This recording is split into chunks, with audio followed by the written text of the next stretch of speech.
There's a lot of hype around all different electrolytes right now, and they are important. We do need to focus more on things like potassium and magnesium and zinc. However, when it comes to sweat losses, unless you're doing ultra endurance activities, sodium really is the thing we need to be replacing to maintain a healthy fluid balance. Welcome to the Good Clean Nutrition Podcast. I'm your host, Ginger Hultin, an integrative registered dietitian nutritionist. On the last episode, we did a deep dive into protein with fellow registered dietitian and board-certified specialist in sports dietetics, Kelly Jones. Today, Kelly and I are focusing on hydration and relationship to food for athletes. I have a patient who I just started working with, and the number one thing she wanted to focus on in our work together was energy. And she put on her intake form that she was drinking 1 to 2 cups of water a day. So I wanted to start with what I saw was the easiest thing. And I said, "Why are you not drinking any water?" And she told me, "I just really don't like it and I don't feel thirsty." But I let her know that I strongly believe that was zapping her energy in major ways. So we started to set some goals. I would never take somebody from 1 to 2 cups a day up to 10. It's really going to mess with how much you're getting up during the night or how you're balancing your intake throughout the day. So we increased to 3 to 4 cups, up from 1 to 2, and worked our way up towards 7 to 8. And as she increased her hydration, her energy skyrocketed. And it was such a simple fix that a lot of people don't realize. Hydration plays critical roles in energy and your cellular health. So it's a major area that I focus on with my clients. Kelly, in the last episode, we talked all about protein, and it really shaped the way that I think about my clients' protein needs. And I think it'll change the way that I practice. It was fun to hear all the updates on the latest research and how things have changed over time regarding recommendations. But I want to learn more from you today about the critical role of nutrition and hydration specifically for sports and families of young athletes. So you were a college athlete and you're still very active. I was a competitive swimmer growing up, and I swam Division I in college for 4 years. Swimming definitely is one of those sports that's a little bit more intense, whole body, 2-a-days. You don't really rest. There's no real off season throughout the year. You get, a few weeks at the end of the season, and then you get right back into training again. A confusing sport for some people too, because as I go back and I speak to swim teams now, I still get questions about, are we really sweating that much in the water? You just don't notice it as much when you're in the water, which is true for anyone at the beach or playing outside in the pool. And then from college, swimming's a little bit difficult to do a couple times a week, even once you get into real life. So I got into running a little bit more and really started to see personally, wow, my sweat and salt sweat rates are much higher than I would have imagined. Just because doing longer distances with running, you could kind of see the sweat in your clothes. You could taste it more on your mouth. It feels sandy on your skin. And that was never something that I had experienced before. So it really helped me relate a little bit more to my clients and recognize how I was probably under refueling my sodium needs as a competitive swimmer too. That's so interesting.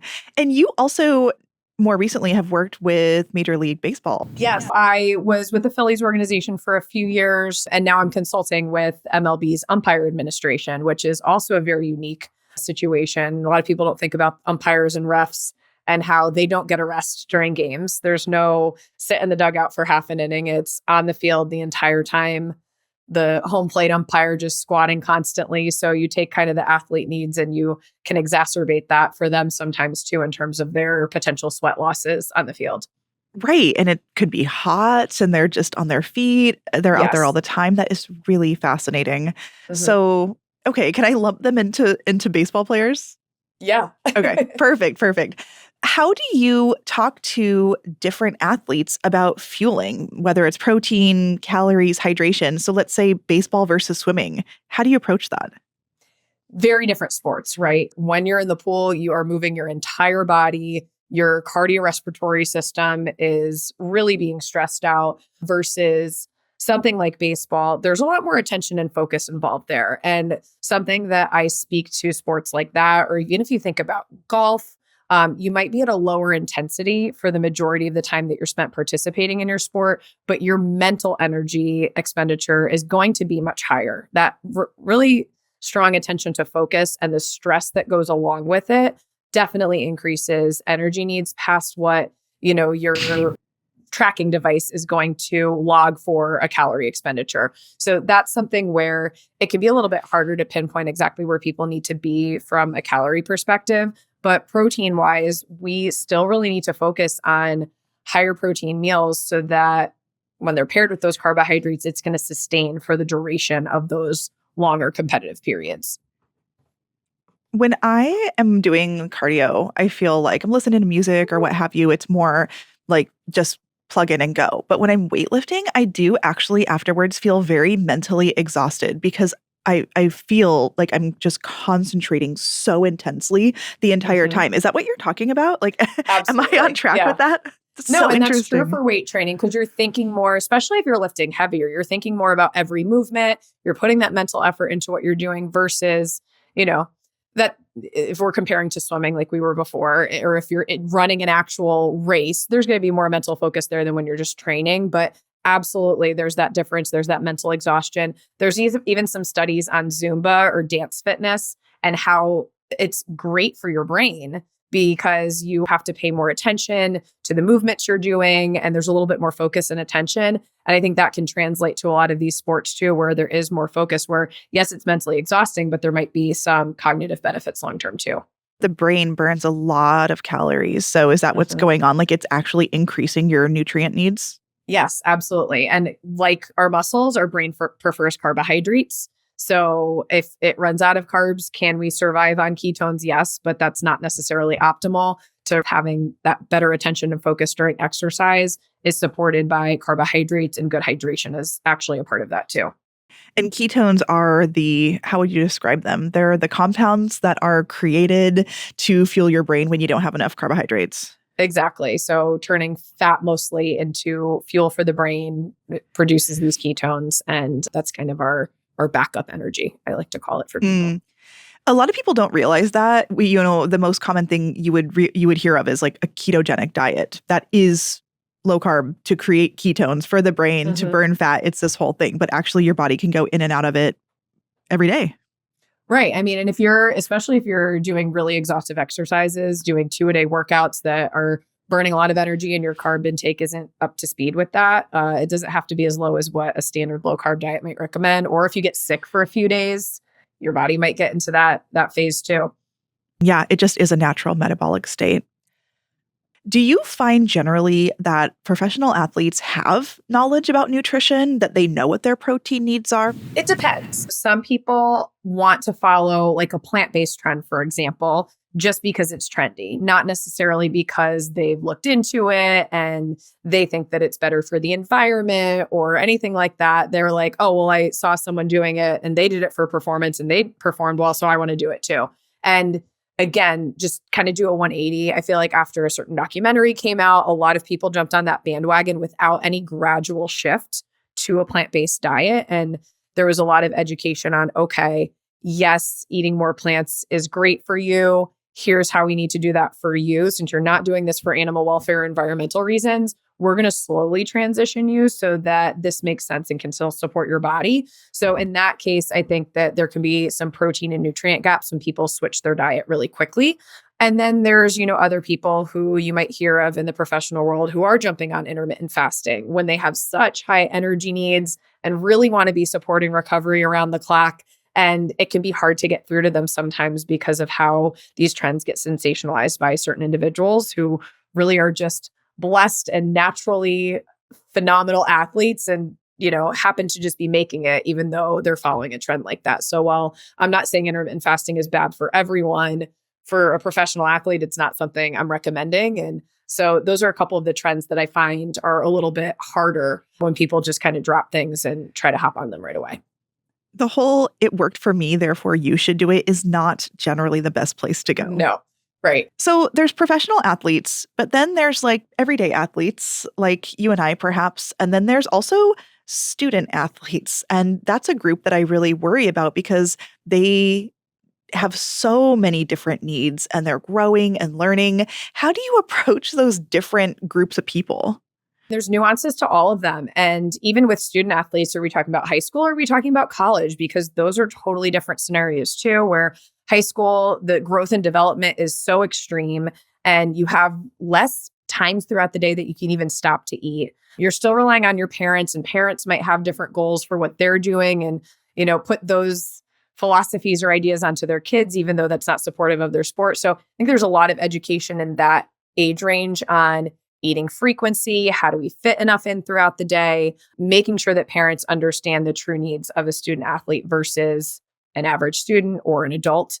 And then when you get into the college space, you have these kids who, even though they're adults, they're really kind of still kids who are now on their own. They're making all of their own food decisions. It's navigating a new college campus. Some teams are given full spreads for, multiple meals a day, and they have wonderful access to food. And then there's others who are at different levels or even sometimes at a Division I program and might still be dealing with food insecurity. So there's a lot to consider in that population to ensure that not only do they understand here's what you need, but how are you able to access that with your schedule and just what's available to you? It's a great point. Food access also overlaps in both populations. So let's say that you have, and maybe I'd let you choose whether it's a high school athlete or a college athlete. So you have a student athlete. How do they need to fuel differently than someone that athletics is not part of their life at that stage? Yeah. And I like that you're comparing it to someone who's not an athlete. I think a lot of high school athletes especially will start comparing themselves to their non-athlete friends. And this is where, disordered eating and eating disorders become more prevalent. And there's a much higher risk factor in that middle school, high school age period for sure. And we can see a lot of comparisons in the lunchroom of, oh, well, they only ate that much, so maybe I don't need to be eating. And like getting just really self-conscious. Kids just feel at that age. There's a lot of pressure. You're figuring out who you are. Your body's changing. And also you're trying to support sports and be successful in school. There's just a lot of pressures and different things going on. And I think at that age, we really need to do a better job communicating and better support coaches and athletic trainers who are there more often in communicating this in an effective way to their athletes that's within their scope of, you're an athlete, you need to feel like an athlete. Don't worry about what other people are doing. Here's what you are doing to your body every day on top of the growth and development that's still happening. I find too that with girls and even girls' parents, there's this idea that because maybe they've reached their peak height, that growth and development isn't still happening as much as it is for boys, because boys are still growing taller so much in that high school period. But in reality, there is so much change still going on in the body. And we need to support that on top of all this mental energy we've been talking about expending throughout the day. And then that actual physical energy expended for their sport too. Their calorie and protein needs must be exponential. And then, like you mentioned, some people are doing what you were referring to as 2 a day, which is practice or performance multiple times a day. In high school, I feel like this is becoming more common. And again, in swimming, it's definitely very prevalent that you're going to start in high school having, maybe 3 mornings a week where you're swimming in the morning, then you go to school, you go through your school day, and then you're either practicing or competing in the afternoon too. So swimming's usually 5 nights a week, Saturday practice, and then some kids are also doing 3 mornings a week. So the biggest gaps I tend to see are that high school students in general don't love to wake up and eat in the morning. It's a struggle, right? I even remember, maybe for me, it was more middle school, my mom being like, you have to have something before you go to school. Like, what can we do? How do we figure this out? And now I'm helping other people navigate that as well. But before that morning practice, you can't start your day in a deficit. That's just not going to work for attention and focus in school, never mind performing well as an athlete and feeling good in terms of mental health. It all gets interconnected. So there's a lot of education with those 2 a days about, let's start out our morning with something. It could be a banana. It could be a glass of juice. It could be dried fruit. It could be pretzels, whatever you can tolerate before that early morning practice. And then if it's over an hour, we want carbs during that workout too. Or if you can't stomach a pre-workout snack, we want you to have a hydration beverage during that exercise. And then a really well put together breakfast to have between that practice and school. Because you're not only fueling yourself for the day, but you're also recovering from what you just put your body through. You're talking really about a fueling schedule. So thinking about how you're going to fuel your general health and your school and your brain and your sports throughout the day, every day. Yeah. Yep. The schedules are a huge part because as much as we want to talk about intuitive eating and things like that, it's just not realistic when your schedule is so packed. So it might be, here's what we're going to try to do before morning practice. Here's examples of what you can eat right after. And then the school day itself can be such a struggle. You have some kids who literally are having their lunch period at 9:30 a.m. at some of these schools, whereas others, it's at 1:00. We need to find times throughout the day where it's okay, between what classes, or do you have a study period that we have a super robust snack that you're going to be able to have so that you can make it through this long school day. So that's often part of this fueling schedule too. And then we might have, okay, for your 2-a-day practices, here's what a fueling schedule looks like. And then if you have a competition versus practice after school, here's how we're going to tweak that. And it just, having that guide relieves a lot of the stress from parents and athletes so that they can feel more confident in what they're doing. It's no surprise that Orgain is America's #1 plant-based protein powder brand because their products are really delicious and made with clean ingredients. I love their organic plant-based protein powder for my clients because it tastes amazing and it's also packed with nutrients. It comes in a large variety of flavors and offers up to 21 grams of high-quality plant protein. It has a complete amino acid profile, there's no added sugar, and no artificial sweeteners. Visit Orgain.com to learn more. My clients struggle greatly with having especially multiple young athletes with the soccer or whatever sports schedule after school. And so what I hear is that sort of explodes dinner. And I do see a lot of reliance on fast food. Not that that's a problem, but it can be if it's like every single night and you're feeling out of control with it. People's schedules are so full. How do you help families balance the complexity, especially of multiple athletes? Yeah. I first, like to take away the shame and let people feel okay in making the decisions that they've made or might feel right in the moment. If they're used to running through certain fast food drive-thrus often, I don't want them to feel like I'm judging them for that and that they did anything wrong. But it is, I think, something where we do need to get the kids involved a little bit more. They do have a lot on their plate and we do want them to have a social life, but parents can't just be chefs all day long too. I even have my 6-year-old making his own lunch at least once a week. That's one thing he has to do so that it becomes easier and easier as he gets older, that can just be an automatic thing that he does after we make dinner, or it's something that you can do ahead of the week, looking into the week. But then it's also, are there things at your local grocery store that you can purchase that make mealtime a little bit easier? Is it some of those things that are mostly prepared, but you just have to throw them in the oven, right? It's not as expensive as going out to eat or doing takeout sometimes, but it's a little bit pricier than doing everything on your own, but it's all so much easier. And then you have that time back. It's also things like making freezer burritos ahead of time. And then maybe that's something that you have thawed overnight. And it's okay, this is our grab and go dinner tonight, is we're doing these freezer burritos with a fruit or a pre-made smoothie on the side. And that's everybody's on the go and we're eating in the car, but we feel a little bit better and we're recovering better. And that's our solution for then. There might be more options than people realize. And I'm with you on the fast food thing. I have so many times worked with my clients to say, okay, let's look at a menu together.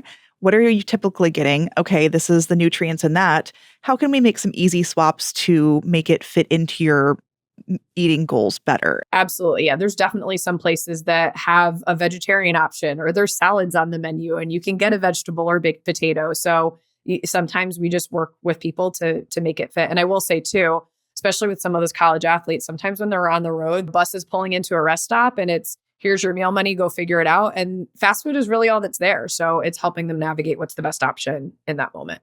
You mentioned something really important about intuitive eating. And one of the principles of intuitive eating is not eating if you're not hungry, right? And then stopping when you're full. So those are two very important principles. But when you're a student athlete or you're a teenager, you're not hungry in the morning, you do need actually to be on a fueling schedule and you need to be strategic about your fueling. So how do you handle a good relationship with food and their body with student athletes? For everyone, intuitive eating should be more nuanced than social media might let it out to be. Some people can interpret it as a set of rules versus something that should be a little bit more nuanced person to person. And then when you think about student athletes, there's this whole other layer, especially when you're thinking about relationship with food and body. So I like to focus a lot with athletes on the practical hunger aspect. When you read through all of the information on hunger and intuitive eating, practical hunger is a big part of it. So are you physically or biologically, however you want to phrase it, hungry right now? Maybe not. But if you don't eat now, how are you going to feel later? And this not only goes for, okay, might not have woken up hungry in the morning, I should have something before a practice, but also a lot of athletes and just active individuals, especially if you're active outside in the heat, might deal with post-exercise appetite suppression. So you do a really long or intense workout, and your body absolutely is hungry for food and nutrients, but your appetite just is not there. That doesn't mean don't eat because you don't feel hungry right then. It means, well, if I don't eat now, I'm not going to recover well. I'm probably not going to feel as well for my workouts tomorrow. That all that effort I put into that training, I'm not optimizing that because I'm not fueling. And then I always say hunger tends to like slap people on the face 1 to 2 hours later, and then they're ravenous and can't make a reasonable decision about what to eat. So it's practical in that moment post-workout, even though if you're not hungry, to have some sort of nutrition. And that's where we pull in things like smoothies and yogurts, and yogurt beverages are an easy go-to then if you don't feel like chewing food, but you're starting that recovery process. And then once it is, you do start to feel that hunger come back, it's not so intense. And you can have a more intuitive decision about what you're going to make and how you're going to build that plate for performance with something you enjoy and something that's functional too. Yeah, it sounds a bit more nuanced for our athletes. It just gets a little bit more complex. Absolutely. And another thing too is on the rest days, I find people nervous to eat when they're feeling so hungry because, well, I didn't exercise today. Why am I starving all day long? And it's really, you're not dealing with any of that post-exercise appetite suppression. And now your body has this opportunity to make up for what it might have been missing all day long. And not just student athletes, this could be anyone on a rest day. People need to better welcome hunger when it is more present throughout the day and not question it so much, and use these tactics we're talking about of building balanced meals that include protein and carbs and color, all those antioxidants, and continue to build that balance together in a way that's going to satisfy that hunger and satisfy your preferences. I love the concept of welcome your hunger. Like being hungry is not a bad thing. It's just your body telling you something, and you can address it in a way that can be really empowering. Absolutely. And then you get into puberty and big periods of growth and development as preteens and teens. There's just so much weight gain that needs to happen there, and height gain and fat mass, especially for girls. How do you handle that? Like, how do you talk to teenagers about that, especially if they're athletes?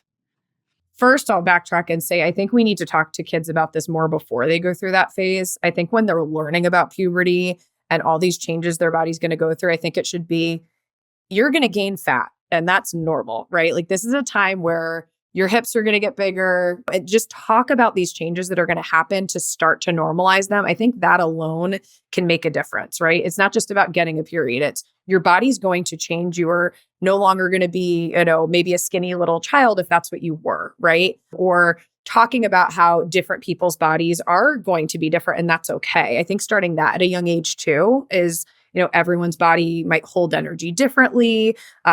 People's bodies change as they get older. I think that that's all important to talk about from a young age to make it easier once we do hit that phase where their body has changed. Now they're feeling self-conscious when they really shouldn't be, because we should communicate that better to them.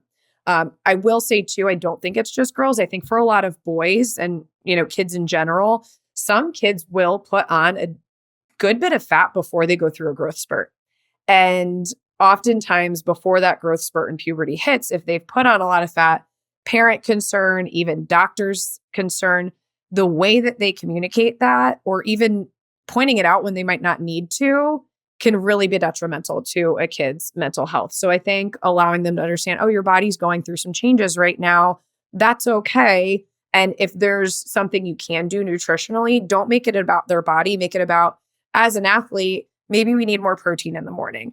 Or as an athlete, having more antioxidants could maybe support your recovery. So let's talk about ways to get you to eat more vegetables, right? Or as an athlete, you should be having more during school. When can we fit in a snack so that they don't feel like eating 4 dinners worth of dinner later on? And taking it away from the body and more into what are these changes we can make that just support your overall energy and recovery. It's such a balanced way to look at it. And as you're talking about this, I'm just thinking about how I talk to all my folks that are going through perimenopause and menopause. Same thing. Your body's changing hugely. Your fat mass is changing. How can we look at this and acknowledge the change, but also just like have you feel good and fuel correctly? Mm-hmm. Exactly. I think across the lifespan, that communication, we're making strides, but it needs to be amped up a little bit. Student athletes are at a higher risk of disordered eating. You've talked a little bit about why, but what's your experience with that? So in terms of, and I'll talk a little bit about why too, they're in a higher pressure situation than kids who aren't student athletes, right? And you can even look though too, I think people think of sports as, our classic sports.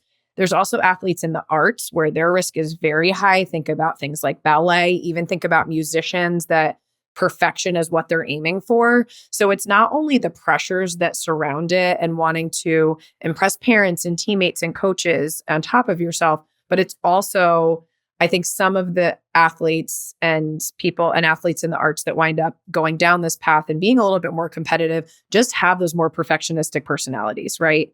And that alone can be a risk factor for disordered eating and eating disorders. So you combine the perfectionism with that added pressure and the changes your body's going through, and it really just can exacerbate what, the possibilities are for eating disorders. I think we have to acknowledge there are genetic risks, and that can relate a little bit to personality traits.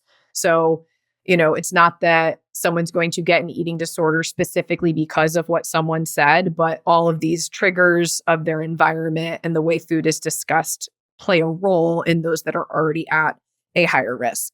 I am not an eating disorder specialist. So if someone is dealing with REDS, what we call relative energy deficiency in sport, where their calorie needs are not matching their needs to support performance as well as their body's just basic needs for health, that's usually an area where we can step in. A lot of times it's inadvertent. Disordered eating is something we absolutely can talk through and, have exercises to talk about relationship with food and body. But if someone is at the level of clinical eating disorder, we absolutely want them working with an eating disorder specialist as well as a psychologist who is specializing in eating disorders too. We even have some clients who are more on the disordered eating spectrum that we have to give an ultimatum eventually and say, if you're not going to regularly be working with a therapist, then we cannot continue to support you, just because a lot of times they build so much trust with us that they think we can fix everything and talk through all this stuff. And there are other specialists that have to be involved too. How can parents realize this might be happening and step in as soon as possible? Like, how can you have intentionality around it? Yeah. So for biological girls, one huge red flag is not having their period. If they're at an age where they should have had it, they don't yet. There's a very good chance that they are underfueled and they are not able to produce hormones appropriately to support normal reproductive functions at that age. Or if you have a girl who has had their period, but it's been very inconsistent, they're only getting it every 3 months, or they were having it and now they don't anymore, very strong indicator of relative energy deficiency and that they need to probably reduce their activity level and really drastically increase their calorie intake. With boys, I will say a lot of people just think, oh, they're boys, they're growing so much, their energy needs are so high and they need to gain weight. There's a lot of boys that run into disordered eating and eating disorders too. And I have one dietitian who's been working with a young boy for a while now. Wrestling is his sport, which when you're dealing with making weight and things like that, he wants to be an elite wrestler. He was restricting and it seemed to his parents like he was just really trying to optimize his performance. And now we're down the path where after some weight gain and then weight loss again, we're really seeing some red flags between my consultant dietitian and his therapist that he's probably more clinical level eating disorder. And it, kind of progressed over time, even as he was learning more about nutrition and the right ways to fuel his body. So I think that we need to keep our ears open, have our eyes open for any if someone's being really meticulous with their diet at the age of 12 or 13, and they're underweight already, those are big red flags, and we want to make sure that we're evaluating what's going on there. Yeah, I'm glad we covered that. It's so important, and I really want people to be able to identify it and get help right away. Yeah, and I will say too, getting injured a lot, being sick all the time, drastic mood swings, and anxiety and depression, all risk factors that could be confusing at that age, but can really be grouped in with underfueling. It's a really great point. Absolutely. Well, I wanted to hear a little bit more about hydration because that's such an important part of this topic. How much fluid does the average person need? You may have heard this before. I'm sure that you've heard this before, but half your weight in water. If you take your weight in pounds, half of that, that's your baseline. Athletes need much more than that, right? Because of how much they're losing. And I think that we need to look past just the skin sweat losses and think about respiratory losses too. That's often forgotten, that we're losing a lot of fluid through our breath. So especially for those more endurance-based sports, that can really add up over the course of a few hours, the course of a week. And with the skin sweat losses, if you're in a more dry environment, you might not notice the sweat on your skin quite as much because it's evaporating a little bit more easily. So just because it's not soaking your clothes or dripping off of you doesn't mean that you aren't losing a lot of fluid too. There's a lot of genetic differences in terms of how much fluid you can lose and even how much sodium you can lose in your sweat. So you can see anywhere between, a half a liter to 1.5 liters of sweat per hour, even above 1.5 liters if people are doing endurance activities in hot environments. And that's pretty significant. We're looking at like 50 ounces plus in that case.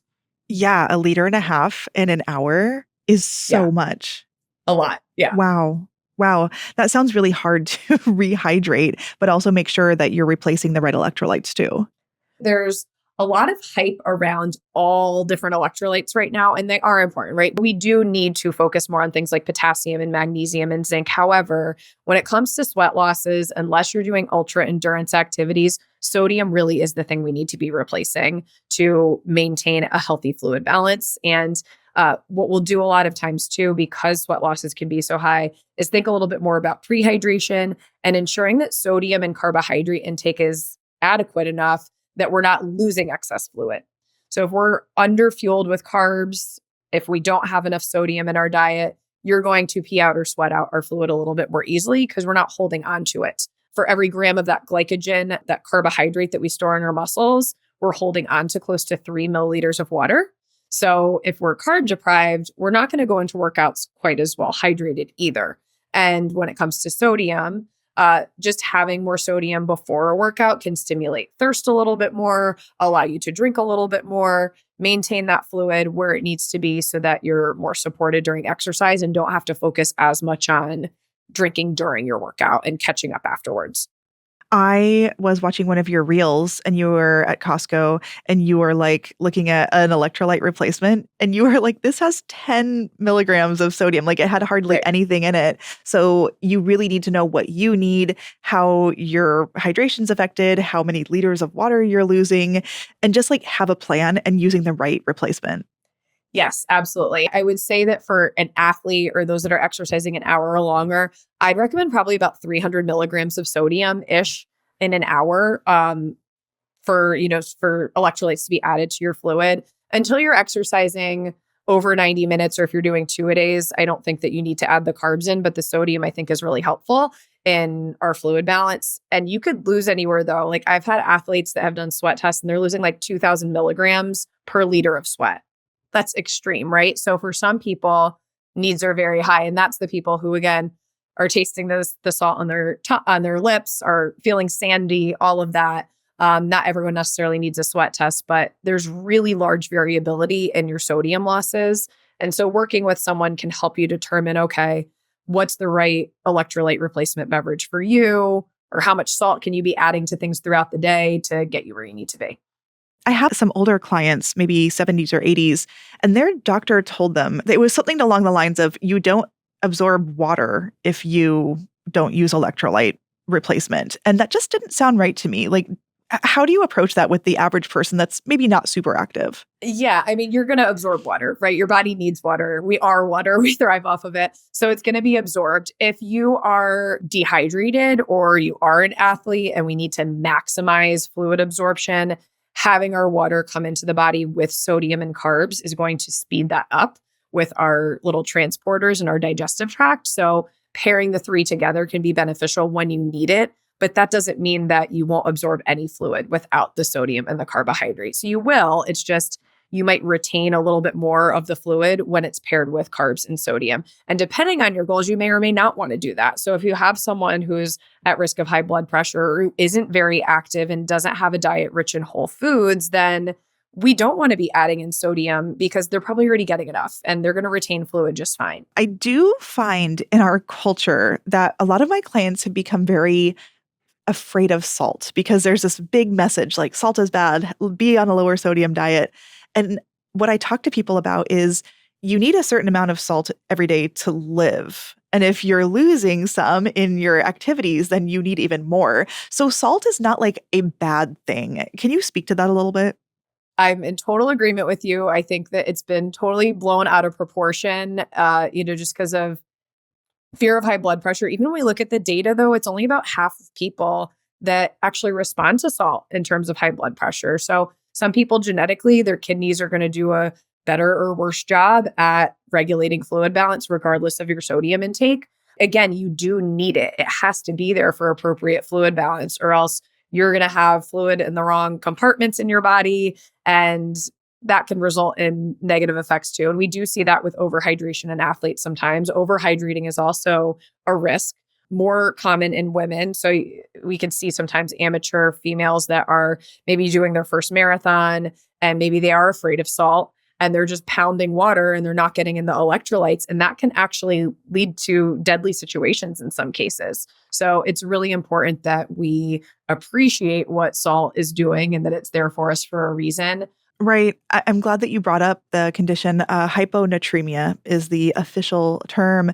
And you'll see that sometimes when people are like, how much water can you drink? And you can throw your electrolytes off by doing that. So it just is a really important balance between water intake, your electrolytes, how much you're getting rid of through exercise every day. And I love also that you have brought up carbohydrates so many times because I didn't really realize how important carbohydrate intake was in the picture of hydration.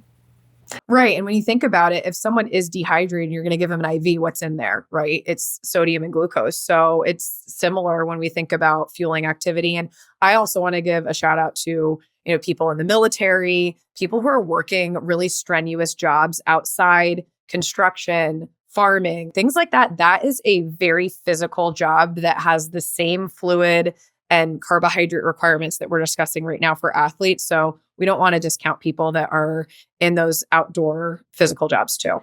Yeah. Oh, 100%, especially when it's really hot out. Kelly, I'm so glad that we got to talk about hydration, but we also got to talk a lot about relationship to food and how to approach that with athletes. So this was a fascinating conversation today. It was great chatting with you. Our show is sponsored by Orgain and produced in collaboration with Large Media. That's LARJ Media. Thanks for listening to this episode of the Good Clean Nutrition Podcast. To stay up to date on the latest podcast episodes, be sure to follow. If you like this podcast, I'd love for you to let me know. You can rate and review this show on Spotify and Apple Podcasts, or you can give us a thumbs up on YouTube if you're watching right now. I'm Ginger Hultin. You can find me online at gingerhultin.com. Thanks so much for listening.